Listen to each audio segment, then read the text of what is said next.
Okay, so pop quiz time.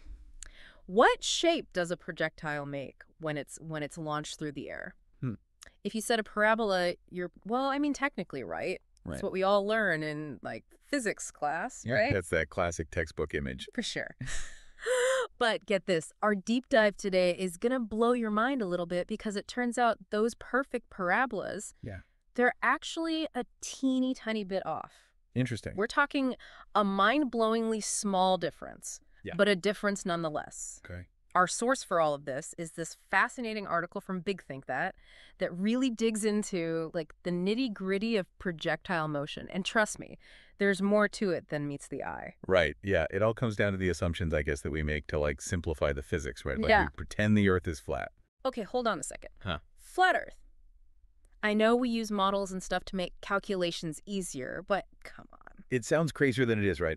Think about it like if you're throwing a ball across a park, the curvature of the Earth doesn't really factor into your throw, right? Yeah, At least not in any way you'd notice. that's true, yeah. I'm not exactly launching satellites over here when I toss a frisbee. Right. So this whole flat Earth thing, it's just a handy shortcut for like most everyday situations. Exactly. Exactly. It's all about picking the right tool for the job. These simplified models work surprisingly well for most everyday scenarios because, frankly, the difference between, a true projectile path and a parabola over those short distances is microscopic. We're talking like 1 in a million kind of stuff. So you're telling me my awesome Couve ball isn't technically a perfect parabola? Huh. My ego is slightly bruised. But okay, so we've got these simplified models that work well enough for, most of us, I guess. But then there's the real deal, like the hardcore physics. What's the actual shape a projectile makes if we factor in all the complexities? Believe it or not, it traces out a tiny, tiny section of an ellipse, Really? just like the moon orbiting the Earth. Wait, seriously. So every time I chuck something, it's trying to go into orbit. It's just that. The Earth gets in the way, Uh-huh. literally. Right. If it weren't for the ground, who knows what kind of orbital chaos we'd be living in. But that makes me wonder though, if it really is this elliptical path, why don't we see it? Why does everything seem to like fall back to Earth in that familiar arc? That's because every time a projectile hits the ground, it's like hitting the reset button Oh, okay. on the Yeah. trajectory. Okay. Same thing happens when a ball bounces. Mm. Each impact starts a new, almost perfect parabolic arc. Okay. And remember, over those short distances, the difference between that arc and a true elliptical path, Yeah. it's incredibly small. So it's like a series of mini ellipses all like strung together but happening so quickly and over such small distances that our eyes just see like the classic parabolic curve. Right. That's actually really cool. But let's say just for fun that we could somehow remove like the Earth's surface from the equation. What would happen then? Would our projectile just keep on cruising in a perfect elliptical orbit? Well, that's where things get even more interesting, and it all has to do with what's going on beneath our feet. Okay, you've officially piqued my curiosity. What does the inside of the Earth have to do with all of this? Remember how we talked about using a flat Earth model as Yeah. a simplification? Yeah. Well, there's another layer of simplification we often use, and that is assuming that the Earth's gravity is uniform everywhere. Wait, hold on. You're saying that gravity isn't the same everywhere on Earth? I thought that was like a fundamental constant. It's a common misconception. Yeah. Well, while the strength of gravity doesn't, change drastically from place to place, it's not perfectly uniform. Think about it. The Earth isn't a perfectly smooth, homogeneous sphere. Right. It's like that whole jawbreaker analogy we talked about earlier, right? Yeah. Different layers, different densities. Exactly. We've got the crust, the mantle, the core, each with its own density and therefore its own gravitational pull.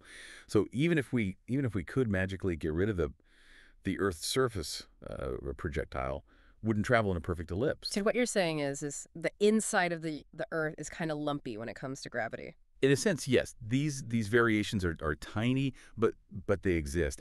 And because of these lumps and bumps in the Earth's gravitational field, our projectile's path would be ever so slightly, well, let's just say it wouldn't be a perfect ellipse. Okay. More like a wobbly, slightly distorted one. Okay, now my mind is truly blown. So not only do we have like the Earth's curvature to consider, but also the fact that like the inside of our planet is like a giant uneven gravitational mosh pit. You could say that. And you know what's even more fascinating?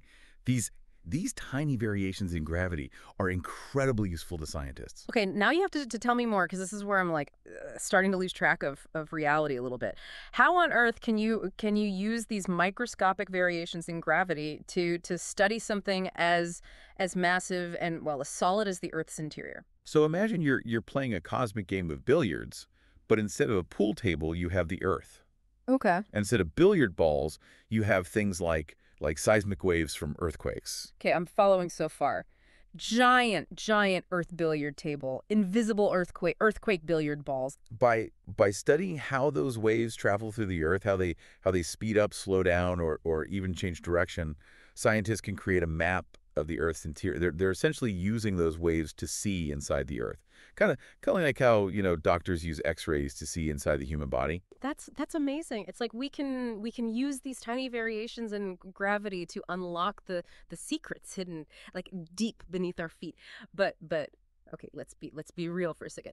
As fascinating as all of this is, how often do we actually need to like worry about these tiny wobbly ellipses? I mean, it's not like I'm factoring in the density of the Earth's mantle when I like play catch with my dog in the park.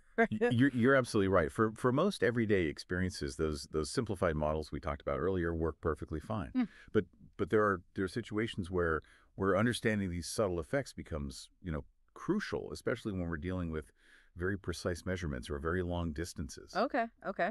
I can see that. Like you wouldn't want to be off by even a millimeter when you're building a skyscraper or something. Yeah. Exactly. And it's not just about, physical structures either. Yeah. Think about things like satellites or long-range missiles.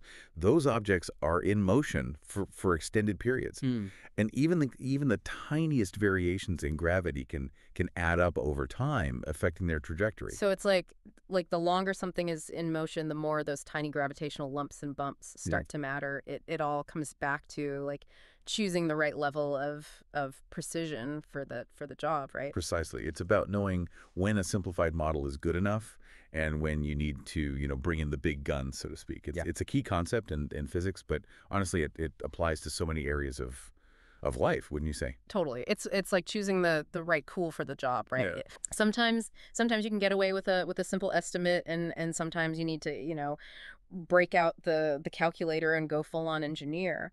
But all this talk about gravity got me thinking. We've talked about Earth's curvature, its lumpy interior, but there's one more factor that seems like it should play a role here, right? Like the Earth's rotation. Right. Does spinning at hundreds of miles per hour while all of this is happening, does that affect things too? You're on a roll today. You're absolutely right. The Earth's rotation does have a subtle but fascinating effect on projectile motion. Imagine for a moment you have two cannons. Two cannons. Okay, I'm intrigued. Where are we putting these cannons? Let's place one on the equator, aiming at east, and the other one also on the equator but aiming west. Okay. Now, when both cannons fire a projectile simultaneously, something interesting happens. Okay, I'm picturing these cannons on the equator pointed in opposite direction. Mhm. Let me guess. The projectiles don't land in the same spot, do they? Even if we factor out things like wind resistance. You got it. The projectile fired eastward in the direction of the Earth's rotation actually gets a slight boost in velocity. It's like the Earth is giving it a little push. Yeah. Meanwhile, the projectile fired westward against the Earth's rotation experiences a slight decrease in velocity. It's like trying to run up a down escalator versus running down one. Exactly. It's a relatively small difference, and it's often masked by other factors like air resistance, but it's there. The Earth's rotation is just one more variable in this grand equation of projectile motion. So let me see if I've got this straight. We've got Earth's curvature turning our parabolas into like mini ellipses. The lumpy interior kind of messing with gravity and making those ellipses all like wobbly, and on top of all that, the whole planet is spinning like a top, giving some projectiles a boost and others a bit of a drag. You got it. It's amazing that something as seemingly simple as throwing a ball is actually this intricate dance of forces, all acting on each other in ways we often don't even realize. It really makes you like appreciate the mind-boggling complexity of the universe, even in the most like everyday things. And it Right. goes to show you those simplified models we learn in in school. They're great starting points, but there's always more to the story, isn't there? Absolutely. There are hidden depths to explore in even the most familiar concepts. And that's what makes learning about science so endlessly fascinating. Well said. So to quickly recap our deep dive today, we learned that those classic projectile parabolas we all know and love are actually just tiny segments of ellipses masked by the fact that, well, the Earth gets in the way. We also dove into how the Earth's curvature, its lumpy, uneven interior, and even its rotation, all influence a projectile's path. Who knew there was so much going on beneath the surface of such a simple concept? It's a great reminder that even in the things we think we understand, there's always more to discover, more layers to peel back and more to learn. Couldn't agree more. So the next time you see a ball flying through the air, take up a moment to appreciate the intricate dance of forces at play. It's a little slice of cosmic ballet happening right before your eyes. And hey, if you want to really impress your friends, you can tell them all about those wobbly ellipses and that sneaky Earth spin. I'm sure they'll be very impressed. That's all the time we have for today's deep dive. Thanks for joining us on this journey into the surprisingly complex world of projectile motion. Until next time, keep those minds curious.